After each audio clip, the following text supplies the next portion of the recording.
going on, my beautiful community? Happy 4th of July. This is the third of 4 of the series. Welcome back to the 101 behind the scenes journey from the Apprentice's chair. This is the official segment spinoff of the Mentors Table, entailing the one-on-one daily journalistic view of entrepreneurship and, in my case, philanthropy and entertainment. I am your host, Sister Spade, the official mascot and founder of Amunet Communities. This is the third day of my 101 day challenge as an Amunet community ambassador, opening up my own business and building the foundation of a lucrative independent career. Today, we are going to be discussing a few lessons I learned in helping me to build a better consistency as an entrepreneur. So, hope you guys are enjoying all of the wonderful fireworks in the back. We're having a good time out here in Southern California. It's absolutely beautiful. Happy Independence Day to all of those. So what did I do to improve the consistency as an entrepreneur? Now, we already established that everyone has a different circumstance and journey and time frame. So what that means for the individual is that never giving up, in my opinion, is truly the strongest form of consistency. For those who are entrepreneurs or independent business owners, you may recall the journey and time that it took to get to where you are now and how some things worked and some things just didn't.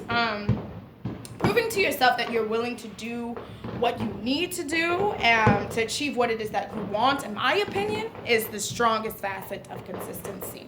There will be many factors that come into play while pursuing your dreams, and adversity and evolution are two of those main things.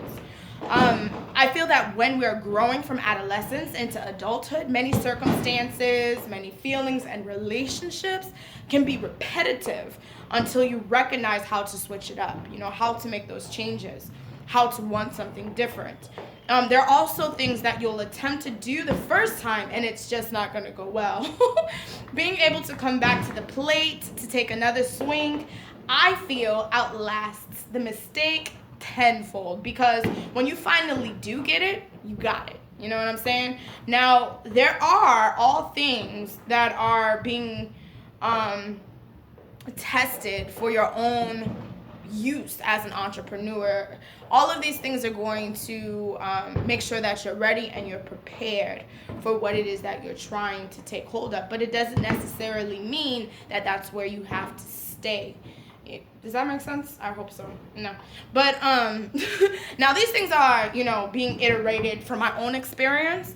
But it's been proven by many successors before me that their ideas didn't always work the first go, but they tried and they tried again several more times. So I'm pretty sure many new developments were added to the original idea. Many different things were changed around to make things work, and so on. So my main focus was shifting my need for approval and acceptance of my efforts from others to myself, and recognizing that I'm making progress each day. I found myself battling to be correct before someone labeled me oblivious, and I was still trying to figure things out, and that's what we're supposed to do. I was also affected when others didn't see my achievements as valid, and they doubted my worth because my income or my fame wasn't prevalent. So I was looking for someone to tell or guide me to the success I sought, and all of this hindered my personal will and efforts and consistency, because I couldn't make everyone happy all simultaneously, and that's not any of our jobs. You're not responsible for anyone else's happiness but your own. But in my opinion, there are no right answers. There are only wrong ones. We only know what not to do by what has not worked. So in essence, the failures that never quit to be solved are the geniuses of the world. What happens when what usually works doesn't work anymore? Are we doomed to failure? 10 out of 10, someone is going to work at reworking the problem. And if it isn't me, then it's you. You know what I'm saying? So for me, building consistency came with honesty and what I can achieve in the time that is allotted. I have the habit of cramming everything butt rest into a 24-hour day and am surprised when I sleep crash and wake oblivious to where I am. For me, being consistent came with pace and letting go and letting people in at the right time, along with knowing what I wanted to achieve and how I personally wanted to go about it.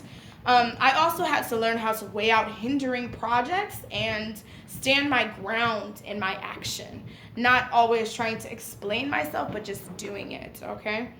To this day, it is still rather difficult for me to decide where to put all of my energy, so it's important that I stay close to my plans. Not with control in mind, but with direction. I don't want anyone to sway what it is that I have in my heart to do, because it's very specific, as it is for you. So I've had to learn to prioritize the efforts in my heart first. I love to help others, and I want to see everyone do their best. However, I can take my own back seat to putting my own efforts towards daily life because I care so much. And this can end up working against me, okay? And you'll end up also working towards another's ideal of success sometimes instead of the one that's built inside of you. So you are the best at being you. Okay, work on that. I feel when you get to a place of balance and flexibility with your work and expectations, you will be able to help others. That's where I'm trying to get to. You know, finding the balance and building the flexibility takes some time. And I feel once you're there, you'll know that you can handle others' influence and others' energy, and then also others' emotions. So another point that I'd like to reflect on is my increased willingness to be consistent with those subjects that I really cared for, opposed to the ones that I didn't care for. Nothing in life is easy if you're truly working towards your goals. So it's best that you're doing something that you thoroughly enjoy. Not every day is going to be sunny. You know, some days you're just going to hate everything. One day you may be feeling on top of the world, and then the next day you're sick as a dog. You know, circumstances change. So we all have to be willing to go through bad moments to get to the good ones. But this occurs if you are in the right place at the right time in which you're made to be. Okay? Growth stifled with the wrong environment becomes wasted time. Once you find your niche and you start to work the talents and gifts that are privy to you along your journey, consistency will be the least of your worries. You know what I mean? You're doing what you love to do. It's natural. You want to get up. You want to be there on time, prepared, ready to rock and roll. You know what I mean? So once you find your niche and once you start to work the talents and gifts that you're privy to along your journey, consistency is going to prevail. I have to say that part again because that's important to remember. You got to keep going for it to actually show itself true in identity to you. So for the next 99 days, I set out to continue my work as an entrepreneurial influence in my community. For each of these days, not only am I challenging myself, but I'm also inviting all of you who are supporting and watching to be here, an invitation, and taking a step closer each day and understanding what it is that you do and how it affects you as a person. Join me each day in uncovering another entrepreneurial element, and don't forget to share, comment, or forward the love to a young boss that you know. I'm your Sister Spade, and this is 101 Behind the Scenes Journey from the Apprentice Chair.